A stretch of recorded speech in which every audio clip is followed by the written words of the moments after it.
And therefore if since n is 10, so you put the value, it comes to fifth observation plus sixth observation, and fifth observation you locate from the left.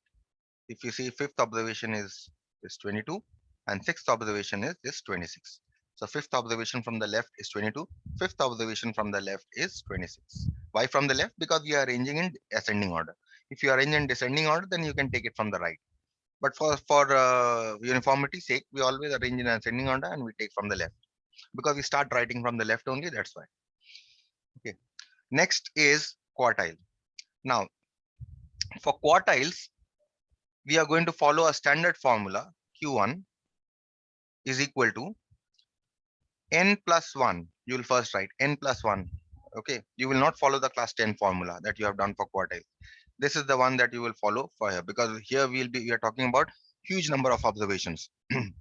When the number of observations are huge, then actually you cannot classify it as even number or odd number of observations and so on. Okay. So n plus 1 you will write, and because it is the lower quartile, so it will remain n plus 1. That means 1 into n plus 1. And because quartile divides the number of observation into 4 parts, you will divide it by 4. Okay. So what you get is 1 into n plus 1th observation. Okay. This is your Q1. So now I have calculated this to be 2.75th observation. Put n is equal to 10, you get 2.75th observation. Now, how will you get 2.75th observation? 2.75th observation, you break this 2 as second observation plus, and next you have a decimal part. You take the decimal part, and then since we are talking about the second observation here, so you have a third observation minus second observation. Okay, this is how you find out the 2.75th observation. Okay, and the second observation you locate from the left to be 12 plus 0.75 times third observation, again from the left you can find it to be 14, and here you have this. This is how you find out the first quartile. Is it okay?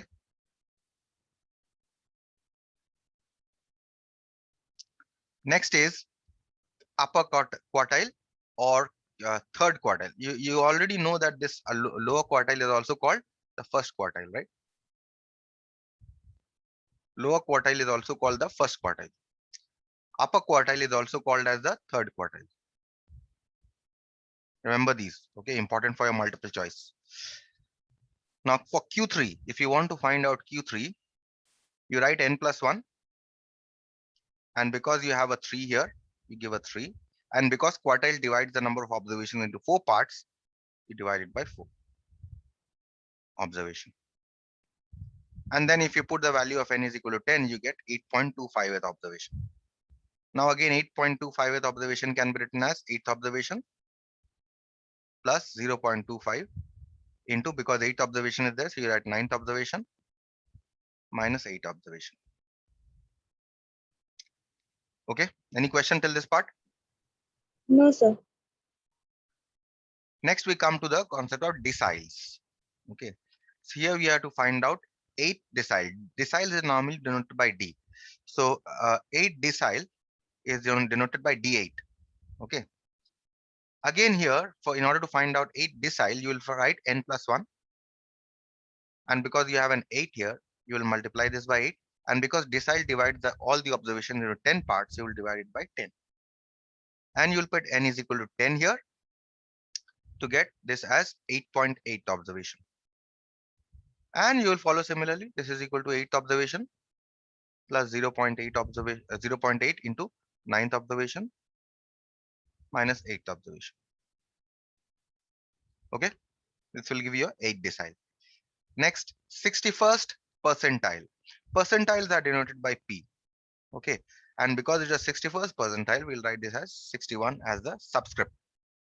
Okay, is equal to, now again write n plus 1. And because I have a 61 here, I'll multiply it by 61. And because percentile divides the number of observations into 100 parts, you divide it by 100. And you work out similarly. Is it clear? So just Yes, sir. remember that for for ungrouped frequency distribution, where the only the observations are given to you, we use this n plus 1. Okay, for the quartiles as well as the for quartile, deciles, and percentiles. We use n plus 1. Every expression you will find n plus 1 for observations that are given in a sequence. Okay, when they are not grouped. Look at this number 2. Find the this is an ungrouped frequency distribution. That means the class intervals are not there. Okay. From here, how can you locate the median, quartiles, and deciles and percentiles? Okay. Now look at this. If again, I told you always arrange X in ascending order. If it is not given here, it is given in ascending order, so it's okay. Then write the corresponding frequencies for the second table, and the third table will be for your cumulative frequencies. And you all know how to calculate the cumulative frequencies. First frequency is 10, so you write 10. Next frequency is 18. So 28 you are getting as addition of these two, 10 plus 18. Right? Next frequency is Yes, sir. 50. Okay, so how are you getting 50?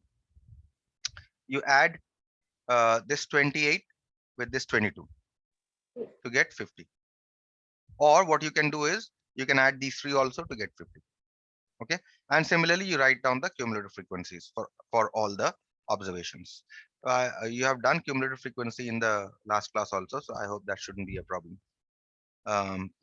So once you have created these three columns, okay, if you see, observe here that the last cumulative frequency that you are going to get here is the total of all the frequencies. So we call it we refer it to as capital N, summation F. So you don't actually need to add this column separately. This you can write here. If you want, you can write here summation F is equal to 155. Okay, the summation F is 155.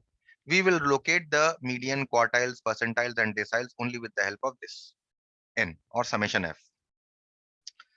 Okay, median. Again, you have the same thing. In median, you have N plus 1 by 2th observation. Just as in the last case we had N plus 1 by 2th observation. You know how we are getting N plus 1 by 2? Do you know how we are getting N plus 1 by 2? Median is what? Which quartile? Second quartile, right? N plus 1 you write because you have a 2 here. You multiply this by 2, and because quartile divided into 4 parts, you get 4. So that is why you are getting N plus 1 by 2th observation. Understood? This is what. Yes, sir. I understand. So this is if you want to locate the median here, so median will be N plus 1 by 2th observation.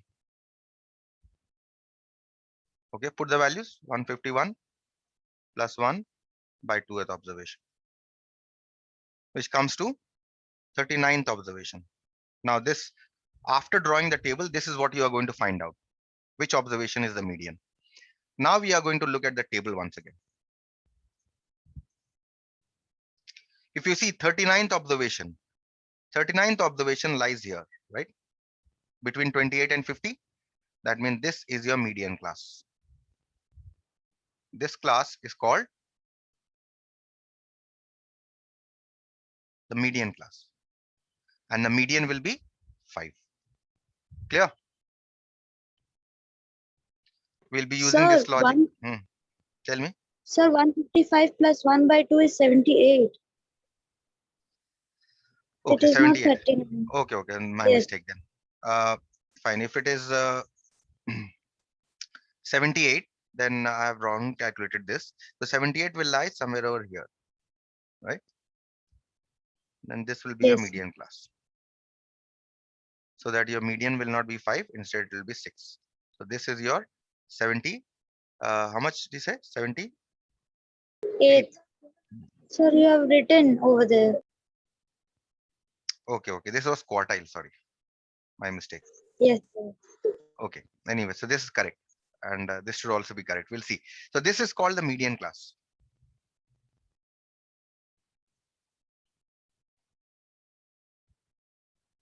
This is called the median class. Okay. Okay, sir. Look at the next one, which is quartiles. Again, quartile will have the same formula. Q1, lower quartile you want to find. So this is n plus 1 by 4th observation. Put n is equal to 155, you'll get 39th observation.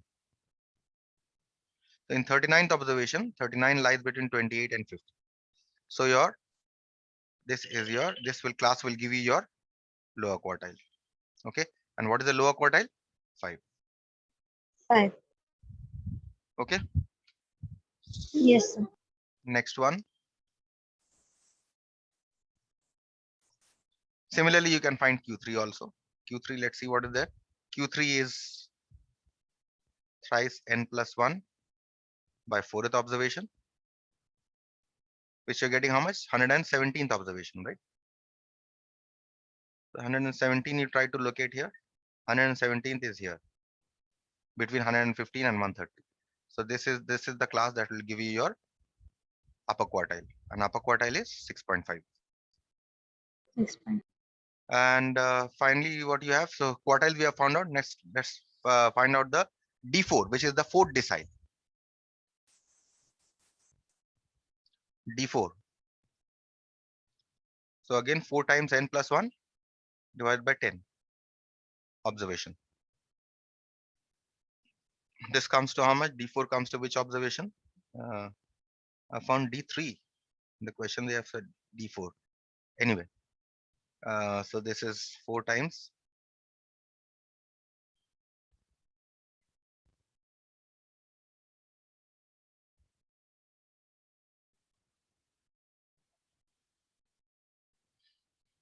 So this comes Sir, to it 1. comes to 62.4.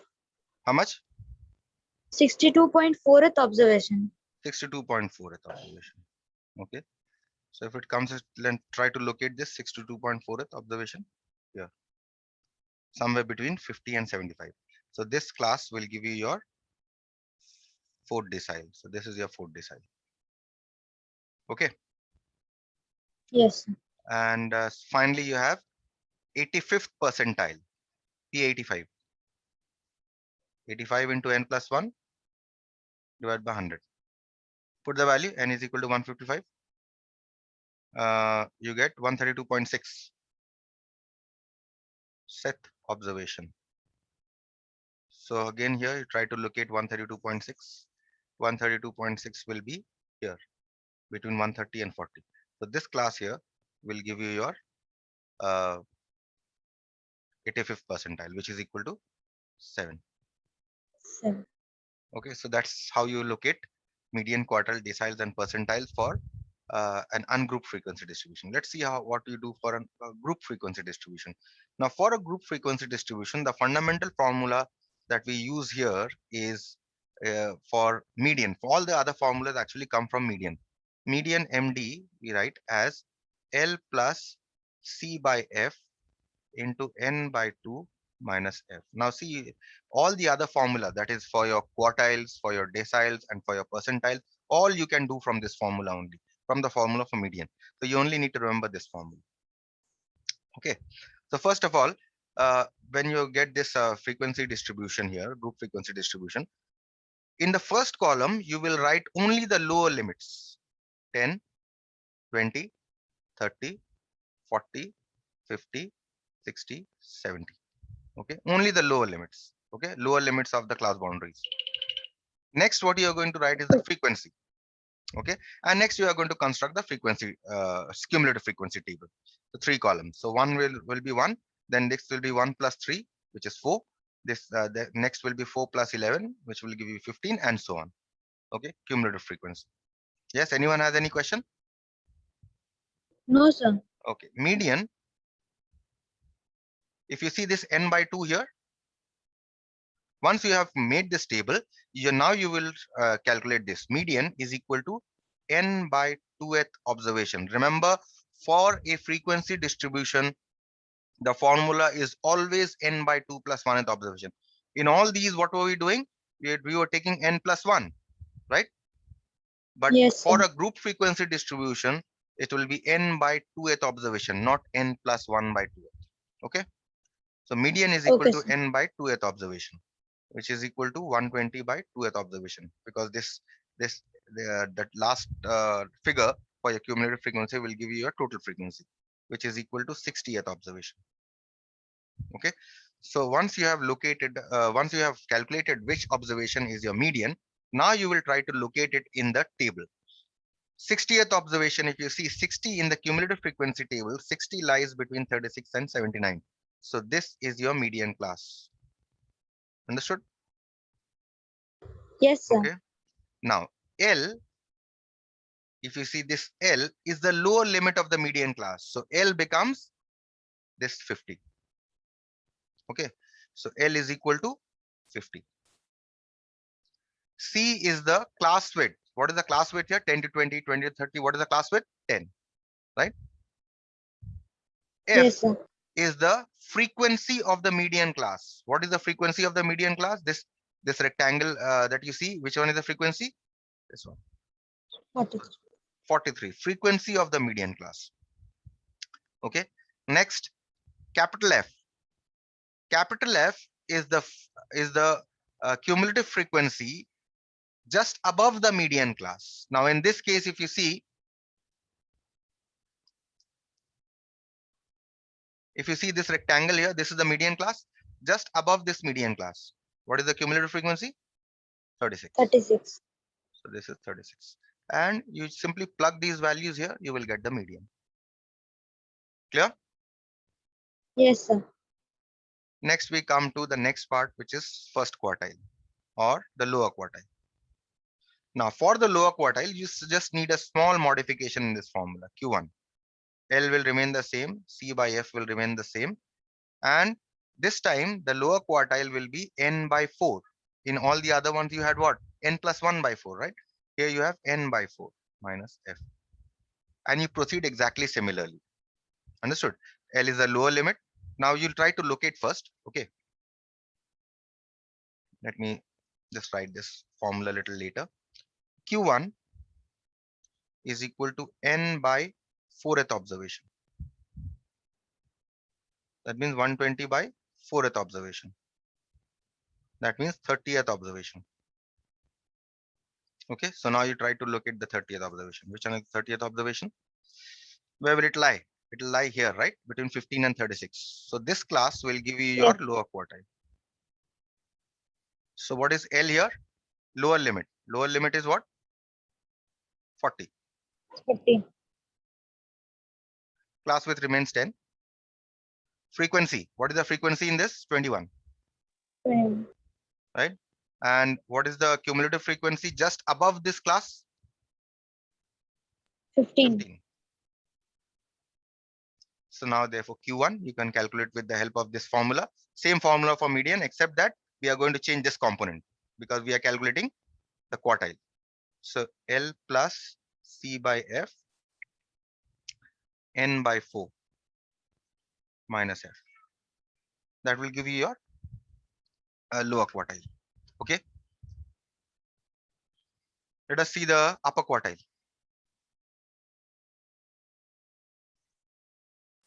Q3.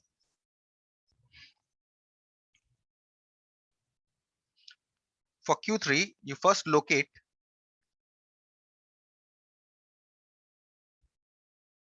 Q3, you first locate the 3n by 4th observation. 3 into 120 by 4 observation, which is 90th observation. Right? So 90th observation you locate here. 90th observation will be here between 79 and 111. So which is the class that will give me my upper quartile? This class. Yes. Okay. And now we are going to use the formula Q3 is equal to L plus C by F. And instead of N by 2, what are we going to write? 3n by 4 minus capital F. If we see what is the value of capital L here, this is my capital L, right? Next, class width remains 10. Okay. What is the frequency here? This is F. Okay. And what is capital F? Just above this class, cumulative frequency of the class above this class is 79. 79. So this is this will be your capital F. You put it in this formula, you will get the answer. Okay, and the same will be for deciles and percentiles. Let's see. Let me do this one also. They have asked you for interquartile range. You know the formula for interquartile range? You know the formula from last year? Yes, Q3 minus Q1. Yes. Interquartile range, whatever you find, interquartile range is equal to Q3 minus Q1. So you have found Q3, you have found Q1. Just subtract them, you'll get. Okay. Okay. Next is seventh decile. So you need to find out D7. D7 will be what? 7 times n divided by 10. Clear? Why Yes, 7 sir. n by 10? Okay. So 7 into 120 divided by 10. So this will be 84. 84th observation.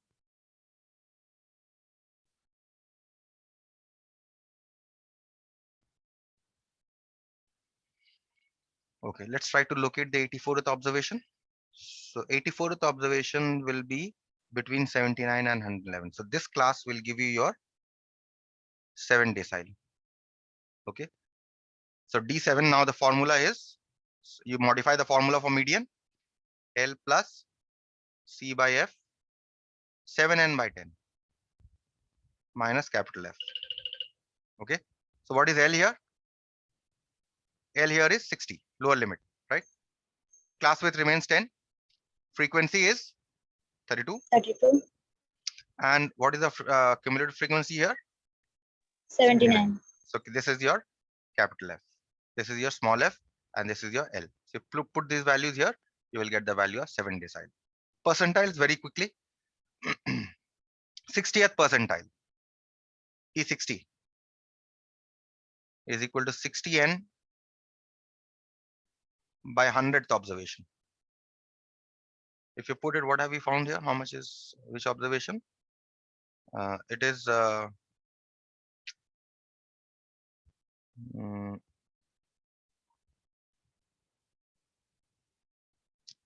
it is okay. Let's find it out. I haven't put it here. 60 into n is 120 divided by 100. This 72th. 72. So now you try to Yes, sir. locate here. 72 will lie here. So this class will give you your 85th percentile. Not 85th, but this is 60th. This class will give you a 60th percentile. So what is the formula here? P60 L plus C by F 60n by 100 100 minus minus capital F. L. Okay. So what is the value of L here? If you see capital L, 50. yes, capital L is 50. Small f is 43. And what about capital F? Just above this class, 36. this is your capital. Okay. So you can Yes. now you can do this. Okay. So if you can do this, then definitely one question on median you get every year. Okay, mode is out of syllabus, so I won't discuss mode. If you're interested, you can go through the notes. Combined mean and standard deviation. Now, what do you mean by combined mean and standard combined mean? Suppose you have a group of n observations, okay, and you know the mean of this group to be x bar, okay, and you divide it into two groups. Suppose group one, this group consists of group one and group two, okay, and you can have three groups also. Why only two? Three groups, four groups, any number of groups. And suppose you have n1 observations here, and you have n2 observations here. So clearly, n1 plus n1 plus n2 must be equal to n, isn't it? Because you are dividing the group into two parts. Okay. Yes, sir. And suppose the mean of this group, small group that you have formed, is x1 bar, and the mean of this small group here is say x2 bar. Then the relation between all these means is It is called the mean of this group is called the composite group, because this group has been split into two groups. So mean of the composite group x bar is equal to n1 x1 bar plus n2 x2 bar divided by n1 plus n2. Or you can sometimes you write this as n also. Okay, so that is what it means by this is the formula that you have to remember for composite mean. Okay, so let us see what is given here. Now the question here is that the mean monthly salary paid to all the employees in a certain company was 500 rupees. The mean monthly salaries paid to male and female employees was 520 and 420 respectively. Obtain the percentage of males and females in the company. Now you have employees, that's the bigger group, and the smaller two groups that they have divided into are male employees and female employees, right? These two are the smaller groups. Okay, so group one say is male employees and group two is female employees. Now, whenever you get a question on combined mean, it always helps if you construct this table here. Okay, so this is for your group one, and this is for your group two. Okay, in group one, what is the mean here? 520 given, right? Okay. Male employees 520. Mean salary is Yes. 520 for male employees. For female employees, the group total is mean is 420. Okay, and you don't know how many members there are in each group, so keep it at n1 and n2. So we don't write it anything here. So this is n1 and this is n2. And for the composite group, that the main group, here we have n1 plus n2, which is a addition of the number of people in both the groups. And for this composite group, if you see the mean monthly salary paid to all the employees was 500 rupees. So this is the main mean, right, of the composite group. Now, Yes. what you do is you put all the values in this formula here, because n1 and n2 are unknown. So therefore, what you will see is that you are getting a relation between n1 and n2, and you find out the ratio n1 by n2. So you're getting n1 by n2 is equal to 4, which means n1 is to n2 is equal to 4 is to 1. Now, how do you convert ratio to percentages? You already know this, that percentage of females will be 4 by 4 plus 1 into 100. So 80% were females, males, and 20% were females. Okay. Yes, sir. Now you can get a direct question also. Mainly these kind of questions are given as the multiple choice questions. Okay, a direct question can be given. For example, group one, they will give you the number of members in group one. In group two, they will give you the number of members in group two. They will give you the mean of group one. They will give you the mean of group two, and they will ask you to find the composite mean. Or what they can do is they can give you the number of members in the composite group, the biggest group, the mean of the biggest group, and then for group one they will give you the number of members and they will give you the mean. You have to and for the second group they will give you the number of members. You will have to find out the mean of the second group. That means x2 bar you have to find. That is all the variation in problem that you can get from these are very simple actually. Okay, now this is a good problem actually. This is for combined mean and SD. Now combined mean you already know the formula. For combined SD we use this formula. Suppose for a group, for the composite group,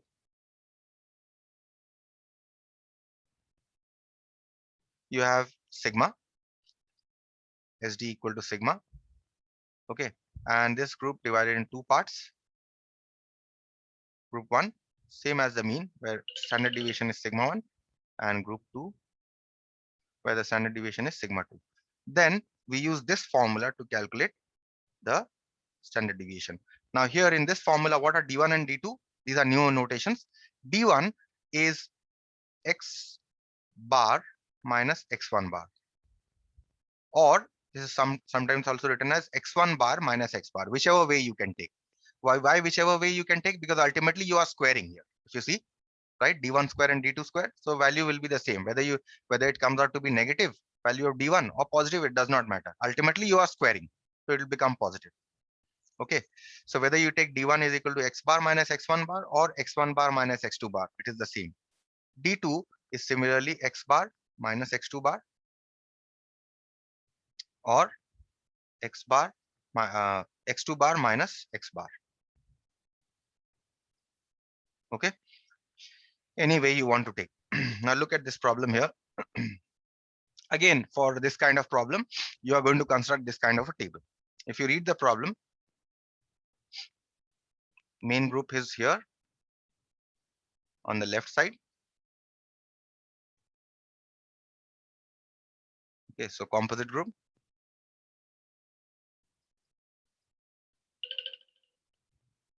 And you are dividing the composite group into two groups.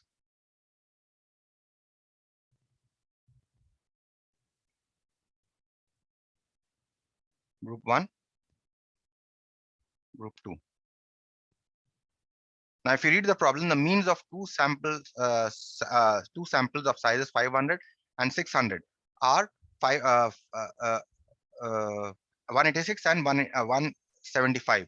So N1 here is 500, N2 here is 600, and means also given. X1 bar is 186 and X2 bar is 175. The corresponding standard deviation were respectively 9 and 10. So sigma 1 is also given 9 and sigma 2 is given 10. The variable studied was average monthly salary in rupees. Okay. Obtain the composite mean and the standard deviation of the group. So what do you need to find here? You need to find X bar and you need to find sigma of the composite group. So for mean, which formula to use? This formula. Okay. Just put the values in this formula. What is what is the number of people here? N1 plus N2.